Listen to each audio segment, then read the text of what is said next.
Chers amis pianistes, bonjour, bienvenue sur ma chaîne consacrée à l'apprentissage de la musique, du piano, de l'harmonie et du jazz particulièrement. Aujourd'hui, je vais vous parler d'un mode magique, le mode de la gamme Partons, qu'a tellement adoré Claude Debussy à l'époque où on faisait dans les mystères de l'Asie au début du XXe siècle. Et vous allez voir qu'effectivement, c'est un mode assez particulier, mais qu'on peut utiliser dans plein de situations dans le jazz. D'ailleurs, il a toute une histoire dans le monde du jazz. Je vous en parle tout de suite.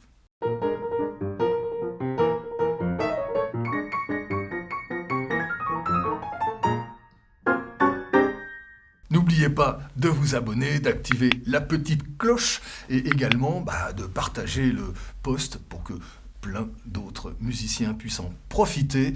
On parle maintenant de la gamme Partons. Alors nous sommes actuellement en train de parler des modes. La dernière fois on a parlé du mode diminué, une gamme à 8 notes.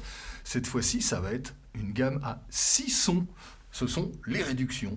Finalement c'est une gamme par ton. Il y a un ton entre chaque note de la gamme, du coup il n'y a plus que 6 notes. C'est quand même extraordinaire. Alors prenons sur le Do. Si je monte d'un ton, ça fait Ré, un ton ça fait Mi, un ton ça fait Fa dièse, encore un ton Sol dièse, Si bémol, j'ai fini la gamme parce que là je retombe sur Do à nouveau, ça fait ça. Alors évidemment, celle-là, elle a une transposition limitée à 2, puisque si je monte tout ça d'un demi-ton supérieur, j'ai sa gamme jumelle. Mais si je remonte encore d'un demi-ton, je retombe dans la première, mais un degré plus haut. Voilà, donc il n'y a que 2 transpositions de gamme par ton à 6 notes. Alors comment on va s'en servir ? La première chose que je dirais, c'est prenons un Do, sa septième, sa tierce et sa quinte bémol, sol, bémol, A. Ça permet de naturellement jouer le mode gamme par ton par-dessus. Je peux aussi faire Mi, Si bémol, Do à la main gauche, donc la tierce, la septième, voilà, et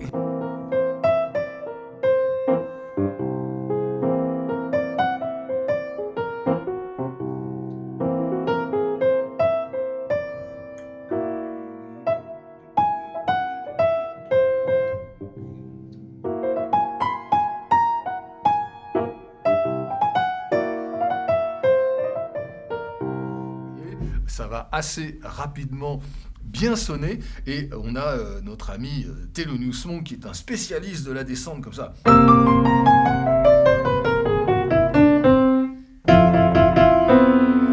Avec les dissonances qui vont bien. Melodious tonk, tonk ça veut dire klaxon, c'est comme ça qu'on l'appelait, et c'est pour ça qu'il va se servir pas mal de ces gammes-là, vous voyez.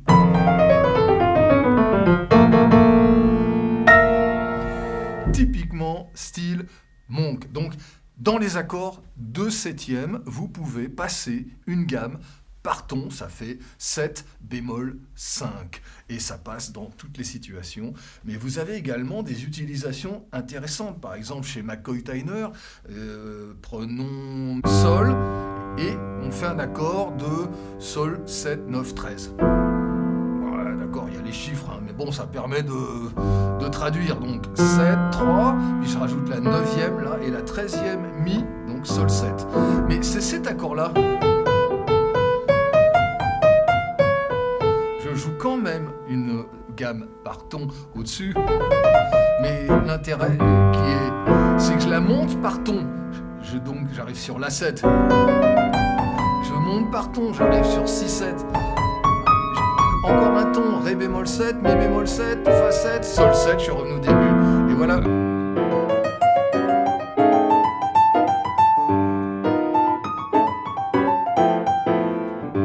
Vous reconnaissez un petit peu l'atmosphère harmonique de McCoy Tyner, qui va donc utiliser la gamme par ton pour construire des accords de septième, toujours sur une pédale de sol qui ne bouge pas. La basse va faire... Il a aussi fait dans 4x5, On entend ce genre de progression de septième qui monte par ton. Donc voilà, et il y a cette notion de magique. C'est comme un trait de harpe. Ou alors, dans l'autre gamme, oh, la fée! Vous voyez, c'est magique, c'est utilisé dans toutes les orchestrations des films de Walt Disney ou des films fantastiques. On entend tout le temps ces traits de harpe.